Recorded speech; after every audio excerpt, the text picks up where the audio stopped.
You've probably felt this before. You believe something deeply. But if someone asks why, you hesitate. Not because you're stupid, because something inside you says, don't look too closely. And that's the strange part. Belief is supposed to give clarity, but sometimes it survives by avoiding it. So the real question is not what you believe. It's this: what does it cost you to believe without evidence? And the answer is not what you think. The comfort that feels like truth. Belief often does not start with evidence. It starts with relief. Relief from uncertainty, relief from fear, relief from that quiet question sitting in the back of your mind when everything gets still. What happens after this life ends? What if none of this has meaning? Those questions are heavy, and the brain does not like carrying heavy things for long. So it reaches for something that makes the weight disappear, and when it finds it, even for a moment, it holds on tightly. Because relief feels like safety, and safety feels like truth. This is where something subtle happens. The brain begins to treat emotional comfort almost like proof. If something feels right, calm, reassuring, we start to trust it. Not because we tested it, but because it removed tension. It gave us an answer when we needed one. And that answer, even if unexamined, starts to feel earned. That is why people can defend ideas they have never really questioned. Not because they are careless thinkers, but because those ideas did something important. They solved a psychological problem. They brought order to chaos, meaning to uncertainty, or peace to fear. That is a powerful exchange. Now, here is the part most people do not notice. Comfort is not the same as truth. They can overlap, but they are not the same thing. A soft pillow feels great at the end of a long day, but it does not make the structure of the bed stronger. It only makes the experience more pleasant. Belief built on comfort works the same way. It feels stable, reassuring, even unshakable when life is calm. But the moment pressure appears, real questions, real contradictions, real doubt, the foundation gets tested, and that is when the difference shows up.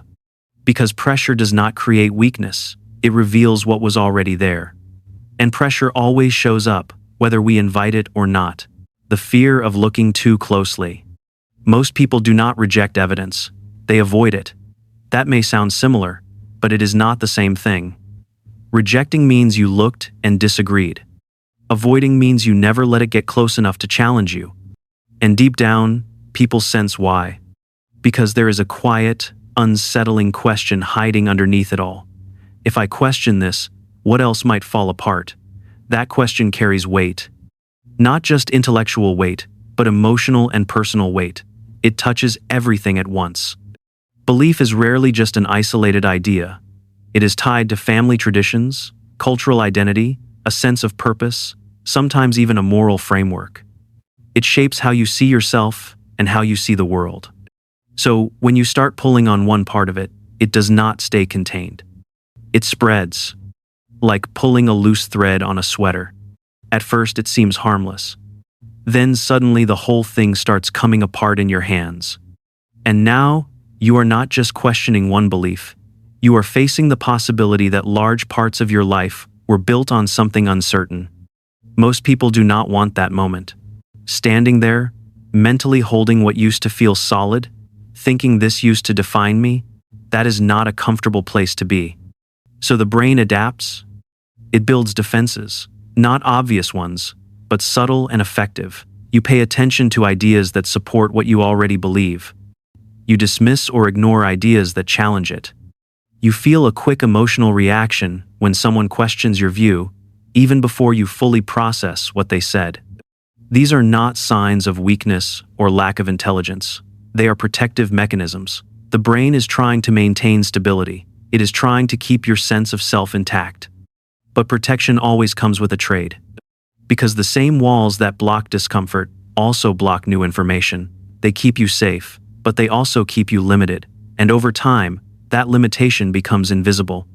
You start to think you are seeing clearly, when in reality you are only seeing what fits inside the walls. Borrowed certainty. Here is something people rarely admit, even to themselves. A lot of belief is not discovered through careful thinking. It is inherited. It comes from parents, from community, from the environment you happen to grow up in. Long before you had the ability to question anything, the foundation was already being built for you. And at first, that makes sense. As a child, you trust what you are given. You do not run experiments on every idea. You absorb, you repeat, you accept. That is how learning begins. But here is where it gets uncomfortable. If you were born somewhere else, in a different country, a different culture, a different family, there is a very strong chance you would believe something completely different today. Not slightly different. Fundamentally different. Same brain, same ability to think, just a different starting point. That realization should slow anyone down. Because it raises a question most people avoid. What if my beliefs feel true simply because they are familiar? Not because they are accurate, but because they have always been there. Familiarity has a quiet kind of power. The more you hear something, the less it feels like an idea. It starts to feel like reality itself. It becomes the background, not the subject. You stop examining it because it never presents itself as something that needs examination. It is like that relative who tells the same story every holiday dinner. The first time, people might question it. By the fifth or sixth time, nobody interrupts anymore. By the 10th time, the story has settled into the family history, even if parts of it keep changing. Belief works in a similar way. Repetition builds confidence. Hearing something again and again creates a sense of certainty, but certainty is not the same as truth. And once familiarity takes over, questioning starts to feel unnatural, almost like you are challenging something obvious.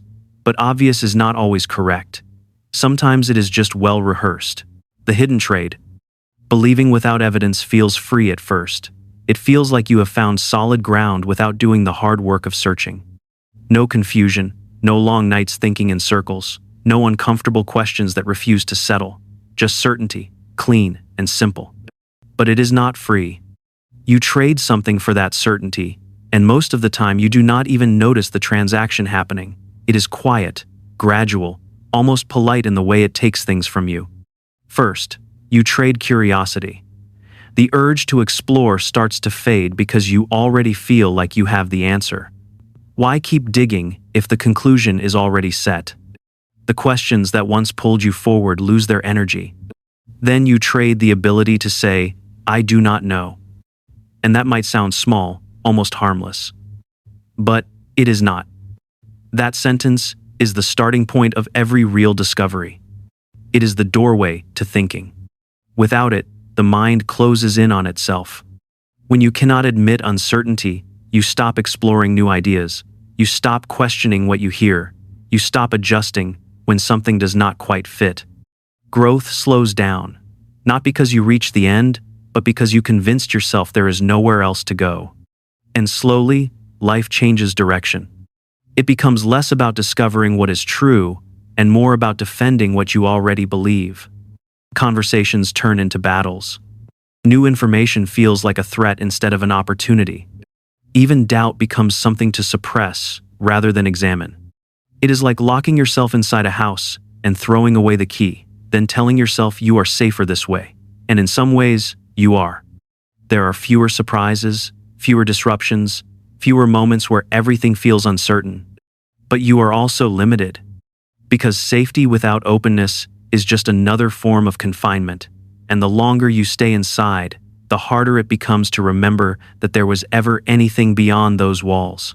When belief becomes identity. At some point, belief stops being just an idea you hold. It becomes something you are. It blends into your personality, your values, the way you see the world and your place in it. And once that shift happens, something important changes. Questioning the belief no longer feels like curiosity. It feels like self-attack. That is why discussions about belief can turn emotional so quickly. On the surface, it looks like a disagreement about facts or logic, but underneath, something much deeper is happening. It is not just about being right, it is about staying intact. You are not simply defending a position, you are defending your sense of self, your story, the framework that holds your life together. And when belief reaches that level, evidence starts to lose its power. Not because the evidence is weak, but because accepting it would come with a cost that feels too high. It would require you to step back and ask a much harder question. Who am I if this is not true? That question is unsettling. It creates a gap where certainty used to be, and most people do not rush toward that gap. They step away from it. So, instead, they reinforce what they already believe. They look for supporting arguments. They reinterpret contradictions. They hold on tighter, even when things do not fully add up. From the outside, it can look irrational, but from the inside, it feels necessary. Because rebuilding your identity is not a small task. It takes time, energy, and a willingness to face uncertainty again. And the mind naturally avoids that level of disruption if it can. So, it makes a trade. It protects what is already built, even if there are cracks in the structure. At least in the short term, that feels easier. But easier does not always mean stable. The illusion of moral superiority. Belief without evidence often brings something extra with it. Not just a sense of being correct, but a deeper feeling that you are on the right side of things. Not only factually right, but morally right. And that feeling carries weight. It gives structure to your decisions. It simplifies complex situations. It tells you who is right, who is wrong, and where you stand without hesitation. There is comfort in that clarity. It removes doubt and replaces it with direction.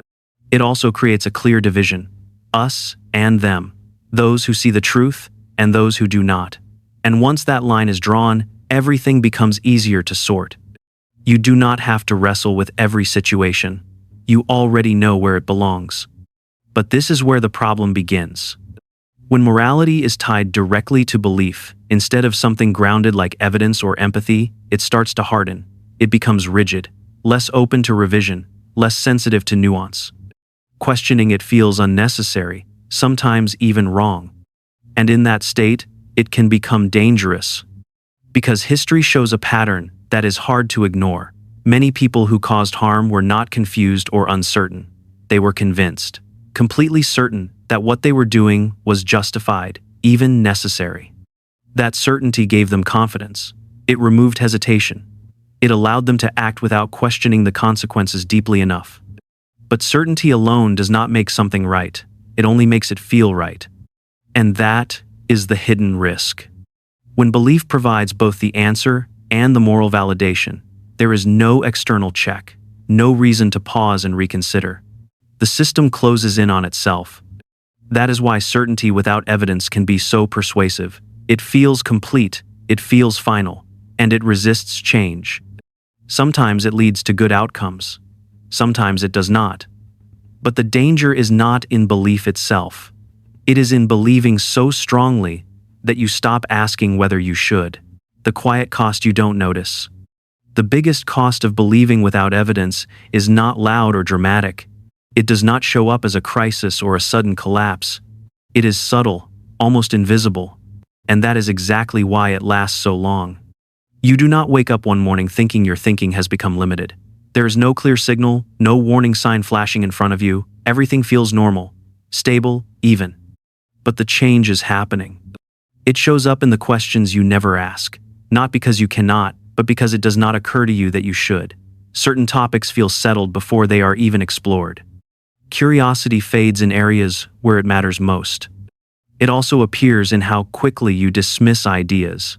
Something does not fit your existing belief, and without much thought, it gets pushed aside. Not examined, not tested, just quietly removed from consideration. It feels efficient, but it comes at a cost. Then there are the conversations you avoid, not openly, but subtly. You change the subject, lose interest, or decide it is not worth engaging.